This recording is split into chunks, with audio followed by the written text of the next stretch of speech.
Hello student, as you all know that in previous video we had discussed about work, definition of work, concept of work, how the work is calculated, unit of work and many more. In this video student, we will discuss first is define 1 joule of work and next is relation between joule and erg, because in previous class we had discussed 3 unit of work: joule, erg, calorie. Then in this video we must know what is the relation between joule and erg. We will also derive it. And what is the relation between joule and calorie. After that, the most important positive, negative and zero work done, from where most important questions are asked in exam. So in today's video we cover the complete syllabus of work. So student, without wasting our time, now we start. So first student, the heading is define 1 joule of work, and the most important question in your syllabus. What is 1 joule work? Then student, nothing this, कुछ है, ये है नहीं, जैसे कि previous class में हम लोग वर्क डन का फॉर्मूला पढ़े थे, W is equal to Fs cos theta. Then student, if we put the value of force is 1, the value of displacement is again 1, and the theta is 0 degree, then what we obtain? 1, 1 and value of cos 0, you all know, 1, then 1. And if force and displacement all are in SI unit, then work done is in joule. Then what you have observed student, कि if force is 1 meter and the displacement is 1 meter in the direction of force, means theta is 0 degree, both in same direction, then what is the magnitude of work done? 1 joule. यानी student जब भी 1 joule work define करना हो तो इसमें क्या करना है, ये लिखना है कि if a force of 1 newton is applied on the body and the displacement is 1 metre in the direction of force, तो ये भी 1 हो गया, ये भी 1 हो गया, और जैसे ही in the direction of force लिख दिए तो थीटा हो गया 0, तो ये भी 1 हो गया, तो आपका वर्क डन हो गया 1 जूल. तो if a force of 1 newton is applied on the body and the displacement is 1 meter in the direction of force, then the total work done is known as 1 joule. तो हम लोग total work done को क्या बोल देंगे? 1 joule. इसको 1 Newton metre भी कह सकते हैं, कोई दिक्कत नहीं है. तो जब भी 1 जूल डिफाइन करना आए इस तरह से डिफाइन करना. अब स्टूडेंट हम लोग चलते हैं, आगे बढ़ते हैं और रिलेशंस जानते हैं वर्क डन के डिफरेंट यूनिट्स के बीच. तो जूल और कैलोरी का तो मैं आपको डायरेक्ट बता दूंगा क्योंकि उसमें डिराइव नहीं करना है. 1 कैलोरी जो होता है स्टूडेंट वो 4.2 जूल होता है, यानी एक कैलोरी जो होती है 4.18 होता है, लेकिन अप्रॉक्स इसको 4.2 लिया जाता है. तो 1 कैलोरी में कितने जूल होते हैं? 4.2 जूल. ये ध्यान रखेंगे स्टूडेंट, ये रिलेशन हो गया. अब इसके बाद हम लोग जो इंपॉर्टेंट है, जो हम लोग के सिलेबस में पूछा जाता है स्टूडेंट, के रिलेशन बिटवीन जूल एंड अर्ग, ये रिलेशन बताएंगे. तो इसके पहले मैं थोड़ा सा बता दूं आपको स्टूडेंट कि जूल हो गया न्यूटन मीटर और अर्ग चूंकि सीजीएस है तो ये हो गया डाइन सेंटीमीटर. अब स्टार्ट कर देते हैं. 1 जूल तो 1 न्यूटन मीटर. अब 1 न्यूटन में student 10 to the power 5 dyne होता है, या आप अगर और डिटेल में करना चाहें तो न्यूटन है स्टूडेंट केजी मीटर पर सेकेंड स्क्वायर. न्यूटन जो होता है स्टूडेंट वो क्या होता है? केजी मीटर पर सेकेंड स्क्वायर. और ये तो मीटर है। अब चूंकि ये सीजीएस है तो मैं इसमें केजी को ग्राम में कर दूंगा तो 1000 ग्राम, मीटर को मैं सेंटीमीटर में कर दूंगा तो 100, और सेकेंड स्क्वायर को नहीं चेंज करना है क्योंकि सेकेंड तो एफपीएस हो, सीजीएस हो, एमकेएस हो, सब में सेम रहता है। फिर यहां और मीटर है तो इसको भी सेंटीमीटर में कर देते हैं। अब आप जीरो काउंट कर लें, 3 to 5 to 7, तो ये 10⁻⁷ ग्राम सेंटीमीटर पर सेकेंड स्क्वायर, और इनटू सेंटीमीटर कर सकते हैं, या चाहे तो इसी में सेंटीमीटर स्क्वायर भी लगा सकते हैं, कोई दिक्कत नहीं, या कर दीजिए सेंटीमीटर। अब ये पूरा स्टूडेंट एक लाइन और कर लीजिए, ये जो है स्टूडेंट आपका ये डाइन है और ये सेंटीमीटर है, तो डाइन सेंटीमीटर को हम लोग क्या बोलेंगे स्टूडेंट, आर्क। तो ये स्टूडेंट 1 जूल कन्वर्ट हो गया आर्क में, और रिलेशन आ गया 1 joule is equal to 10⁻⁷ erg. इस रिलेशन को स्टूडेंट ध्यान से देख लीजिए, मैं एक बार फिर समझा देता हूं। जूल को मैंने पहले क्या लिखा, न्यूटन मीटर, न्यूटन को मैंने क्या लिखा कि किलोग्राम मीटर पर सेकेंड स्क्वायर। आप पूछ सकते हैं सर कैसे, तो ये स्टूडेंट फोर्स का यूनिट है, अब फोर्स क्या होता है एम में, तो एम के लिए केजी, ए के लिए मीटर पर सेकेंड स्क्वायर, और एक और मीटर तो पहले से था। फिर मैंने सबको सीजीएस में कन्वर्ट कर दिया, तो kilogram gram, metre centimetre, metre centimetre. इसको क्यों नहीं चेंज किया स्टूडेंट, तो सेकंड तो ऑलरेडी सब में सेम होता है, नो नीड टू चेंज। फिर हमने जीरो काउंट किया, 3 to 5 to 7, तो 10⁻⁷, यानी 1 जूल में स्टूडेंट कितने आर्क होते हैं, 10⁻⁷। और अगर आपसे पूछे कि 1 आर्क में कितने जूल होते हैं, तो 10⁻⁷, कोई दिक्कत नहीं है। तो if you want to convert joule into erg, then multiply by 10⁻⁷, and if you want to convert arc into joule, then multiply it by 10⁻⁷. Then this is the relation between joule and arc. ये एक important है student, इसको थोड़ा अच्छे से समझ लेना है और नोट्स भी इसका बना लेना है।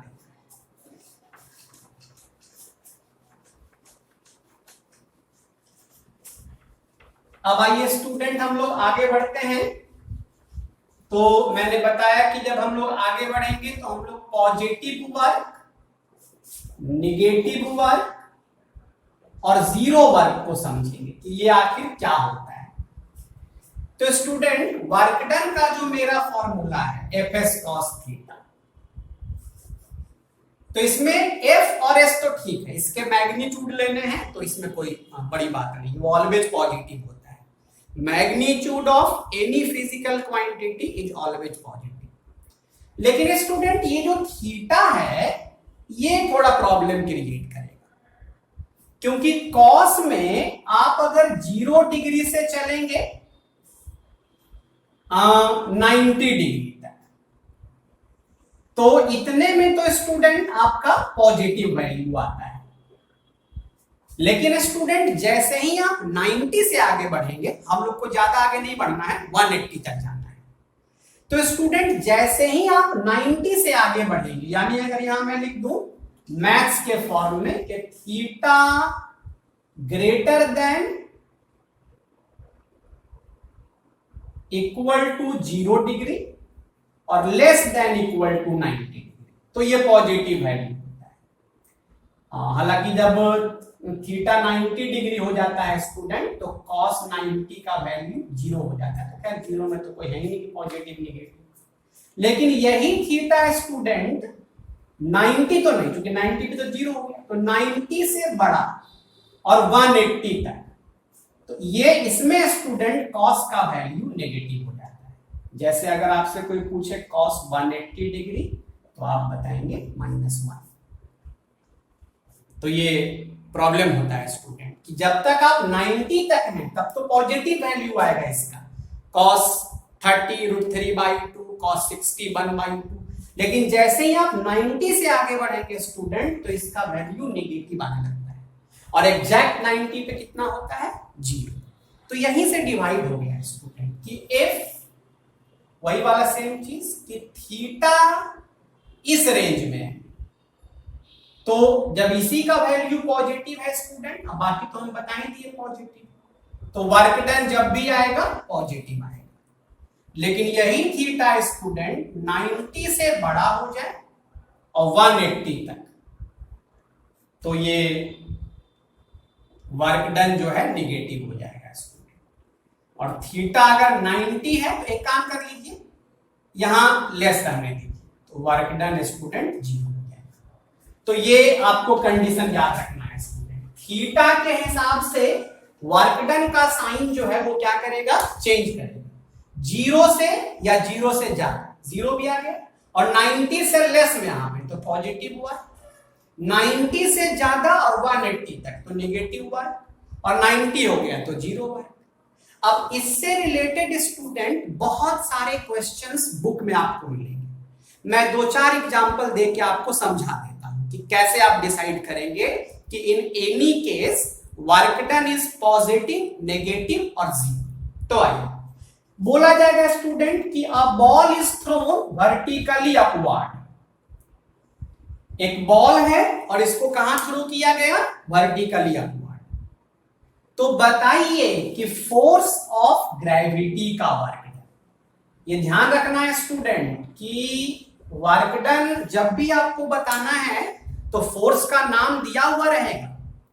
तो क्वेश्चन है कि a ball is thrown in upward direction, then explain what is the nature of work done by force of gravity, positive, negative और 0। तो आपको सिंपल सोचना है स्टूडेंट कि बॉल को किधर फेंका गया, ऊपर, यानी डिस्प्लेसमेंट का डायरेक्शन अपवर्ड, और फोर्स ऑफ ग्रेविटी किधर होता है, नीचे, तो फोर्स का डायरेक्शन डाउनवर्ड। अब देख लीजिए स्टूडेंट, डिस्प्लेसमेंट ऊपर और फोर्स नीचे, कितना डिग्री का एंगल हो गया, 180, यहां आ जाएगी, यानी इस केस का वर्क डन स्टूडेंट निगेटिव, यानी a ball is thrown in upward direction, then the work done by force of gravity is negative. अब इसी क्वेश्चन को थोड़ा चेंज कर दिया जाए स्टूडेंट की बॉल अपवर्ड नहीं डाउनवर्ड जा रहा है, अब बताइए work done force of gravity का, तो अब तो स्टूडेंट फोर्स ऑफ ग्रेविटी तो नीचे ही लगता है, तो अब तो सेम हो गया, तो थीटा 0 और थीटा 0, तो वर्क डन पॉजिटिव।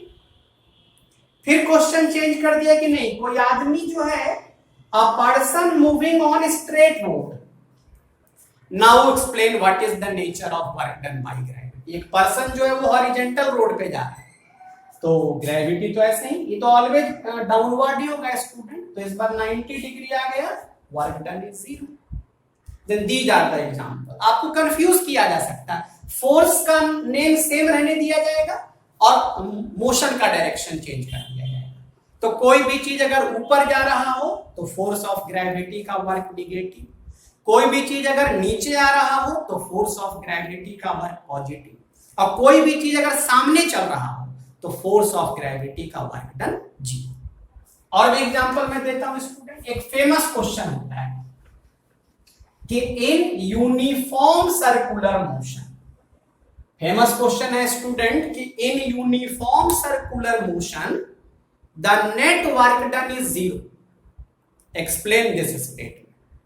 मतलब यूनिफॉर्म सर्कुलर मोशन में जो नेट वर्क डन होता है वो 0 होता है, कैसे समझाइए। तो कुछ लोग समझा देते हैं स्टूडेंट कि देखिए सर्कुलर मोशन है, तो पार्टिकल जहां से चला वहीं आ गया, तो डिस्प्लेसमेंट हुआ 0, और डिस्प्लेसमेंट 0 तो वर्क डन 0। जबकि ये 100% रॉन्ग है स्टूडेंट इस क्वेश्चन का आंसर। अगर आप ये लिखेंगे तो आपको एक भी मार्क्स नहीं मिलने जा रहा, क्योंकि क्वेश्चन में कहीं लिखा ही नहीं है कि सर्कुलर मोशन कंप्लीट हुआ है। हो सकता है पार्टिकल यहां से चला और यहां पहुंचा, तब तो डिस्प्लेसमेंट 0 नहीं होगा, वर्क डन नहीं 0 होगा तब तो उसके हिसाब से, तो वो गलत है स्टूडेंट। इसका रीजन ये होता है, याद करिए, आप सर्कुलर मोशन पढ़े तो आपको पता है कि यूनिफॉर्म सर्कुलर मोशन में centripetal force towards the centre होता है, इस तरह से।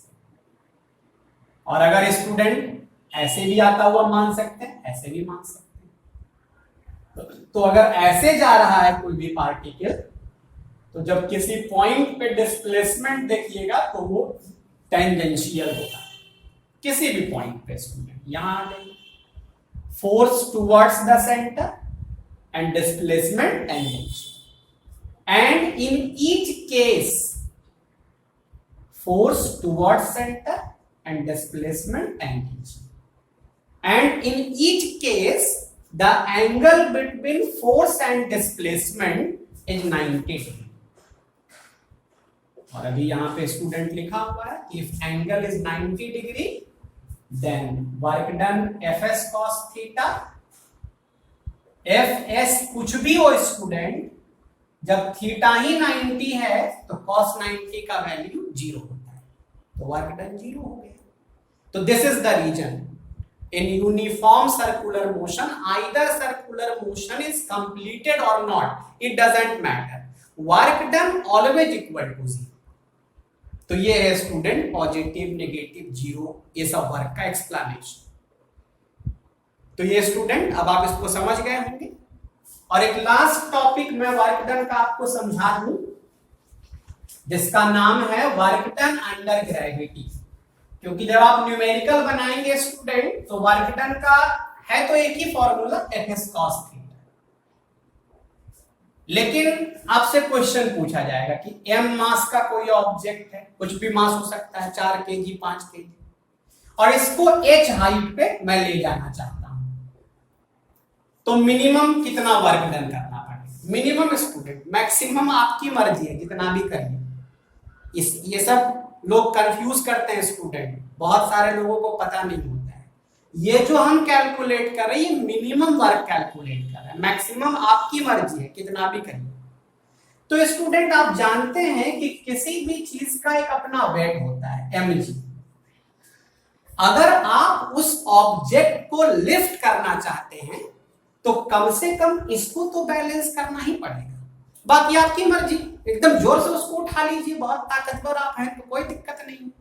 लेकिन जो कमजोर आदमी है मेरी तरह, तो वो तो पूरे प्रयास करके कम से कम इतना तो लगाना ही ना पड़ेगा। इतने ज्यादा अर्थ इसको पुल कर रहा है, इससे कम लगाइएगा तो उठेगा ही नहीं। तो इतने से तो आपको फोर्स लगाना होगा mg, और हाइट कितना गया h, तो फोर्स हो गया mg, हाइट h, और जिधर जाना है फोर्स भी तो आप उधर ही लगा रहे हैं, तो थीटा 0, तो वर्क डन mgh। और ये ध्यान रखना है स्टूडेंट, ये आपका वर्क डन है, जो बॉल उठाएगा उसका। और इसी में अगर पूछ दे कि ग्रेविटी कितना वर्क किया, तब आपको यही फॉर्मूला थोड़ा डिफरेंट वे में लगाना होगा। फोर्स तो mg ही लेंगे, डिस्प्लेसमेंट h ही लेंगे, लेकिन थीटा 180 लेंगे, क्योंकि ग्रेविटी का फोर्स नीचे होता है और बॉल ऊपर जा रहा है, तो ये होगा -mgh। तो ध्यान रखेंगे स्टूडेंट, ये एजेंट जो बॉल को उठाया उसका वर्क डन है, वो भी मिनिमम, और ये उसी समय का ग्रेविटी का वर्क डन है -mgh। तो ये फॉर्मूला भी आप यूज कर सकते हैं अगर ये दिया हुआ हो कि मास कितना है और कितनी हाइट पे ले जाना है। तो स्टूडेंट ये वर्क डन का कंप्लीट कॉन्सेप्ट हुआ। और भी इससे रिलेटेड आपको कुछ भी पूछना होगा, आप YouTube के कमेंट में, व्हाट्सएप ग्रुप में कहीं भी पूछ सकते हैं, फिर आपको वो बताया जाएगा। नेक्स्ट क्लास में मैं एनर्जी डिस्कस करूंगा, जहां वर्क डन का एक और नया फॉर्मूला बताऊंगा, तो वो भी यूज में आएगा। तब तक के लिए इतने कॉन्सेप्ट को अच्छे से समझना है और नोट्स बनाना है और बुक वगैरह पढ़ते रहना है।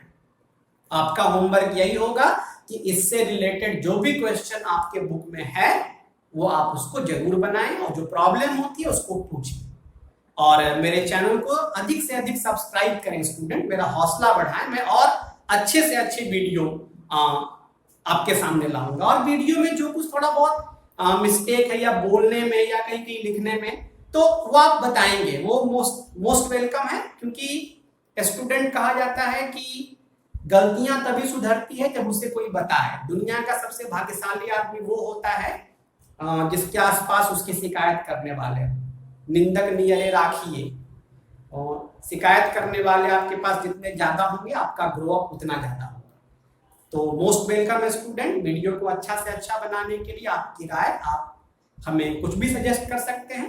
और इस वीडियो को देखिए, लॉकडाउन में सेफ रहिए और मेरे चैनल के साथ बने रहिए। अगले वीडियो के लिए आप चैनल को सब्सक्राइब कर लीजिए और वीडियो को लाइक भी करिए, ताकि मेरा हौसला बढ़े कि नहीं, इतने बच्चों ने देखा, इनको पसंद आया। और अगर आपके कांटेक्ट में आप ही के जैसे दूसरे स्कूल के स्टूडेंट हैं तो उनको शेयर भी कीजिए और उनसे भी कहिए कि आप भी सर से क्वेश्चन पूछिए, सर आपको भी बताएंगे।